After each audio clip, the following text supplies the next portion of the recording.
review of Bioshock 2 for the PS3.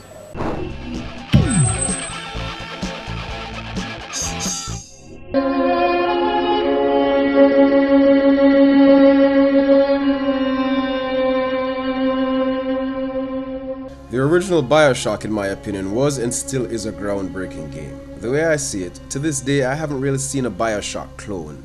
And even more so, I can't say Bioshock is a ripoff of anything I played in the past. So yeah, I think it's fair and safe to say the Bioshock series is an original one.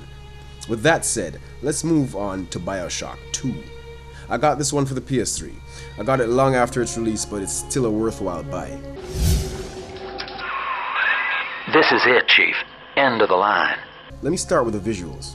Although released in 2010, the graphics are still up to par with games released this year. Not with the best of the best, but still a lot of eye candy to appreciate here. This underwater utopia, although a bit of a dump and haven for fiends and mutants, is still a sight to behold. Let's go out to play, Daddy. The story of Bioshock is a decent one. I had my doubts before playing, since you end up playing in the shoes of a Big Daddy this time, but it turned out well enough, and there's some advantages to playing as a Big Daddy. The story of Bioshock 2 follows up 8 years after the first. Now, there's a new terror in Rapture. A new monster has risen and is snatching the little sisters of Rapture, and it's up to you to take down this menace while battling for your own survival.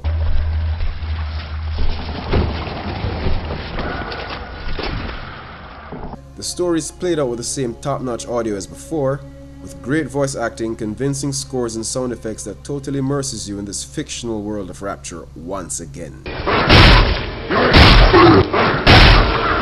One of the advantages I mentioned of being a Big Daddy that I first noticed was the use of plasmids. It's a whole lot simpler to use these plasmids.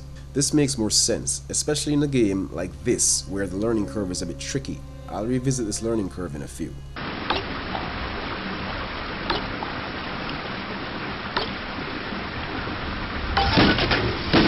Hacking, which is a major part of Bioshock, has also been simplified. Still not the easiest thing to pull off, especially in a heated situation, but still easier than the first. A much appreciated addition.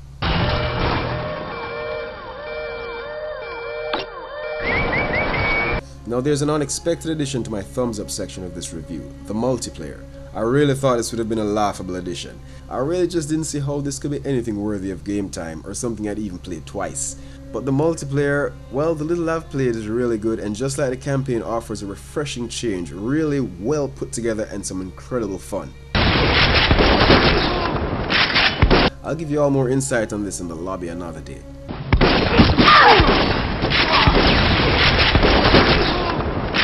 Okay, here's the parts of the game that made it, but barely in my opinion.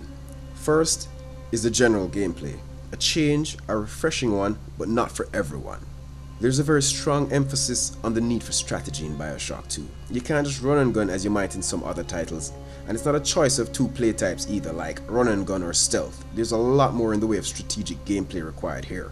You really have to figure out the best combinations of melee, projectile, and plasmid use to take down specific enemies. It seems like no one thing is ever good enough for any one enemy type, even the weaker ones. But the great thing is, in Bioshock 2 there are really a lot of ways you can dispatch the enemy. From full head-on brawling to sneaky approaches like hacking a security camera turrets, or the use of plasmids, which can burn, freeze, electrocute, and a lot more. Really good stuff for any gamer who requires more than games like Battlefield and Call of Duty has to offer. A nice change. More on gameplay and strategy. The selection of weapons are also very interesting.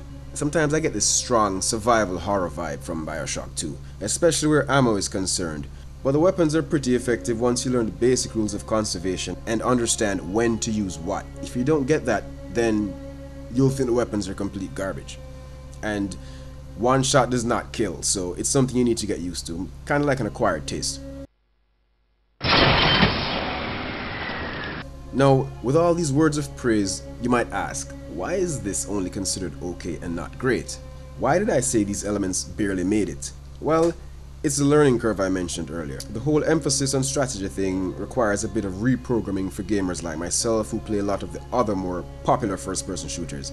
Like I said before, the Bioshock universe is different, so coming over to this side of the gaming realm will require a bit of practice. This is not like Call of Duty, and so my point is, This game is not for everybody and will turn some off and away. Daddy was sleeping for such a long time, and Eleanor has missed you.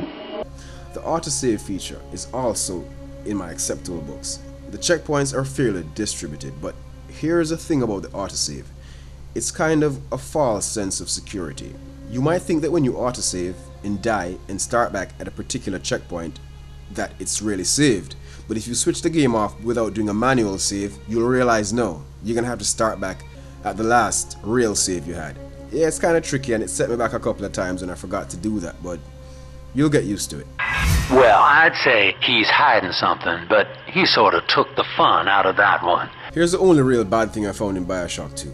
Now I know I said there are advantages to playing as a Big Daddy, but the disadvantages are the things that kinda gets to me. First up, and I guess this goes back to the whole Bioshock isn't for everyone thing. When you just get started, your character is a bit of a clumsy ox, for lack of better words. As the game progresses, your character becomes stronger and more useful, but in the earlier stages, he's a real lemon. You'll start to think back to the original Bioshock and remember the Big Daddies you fought. You'll remember them being a whole lot better, harder to take down, while the enemy on the other hand spins you like a wheel all around Rapture. Like I said, as the game progresses, you become a more efficient adversary. But that slow build-up can turn a lot of people off, especially if this is your first time around the Bioshock block. You'll find yourself dying a whole lot at first, and get ready for that.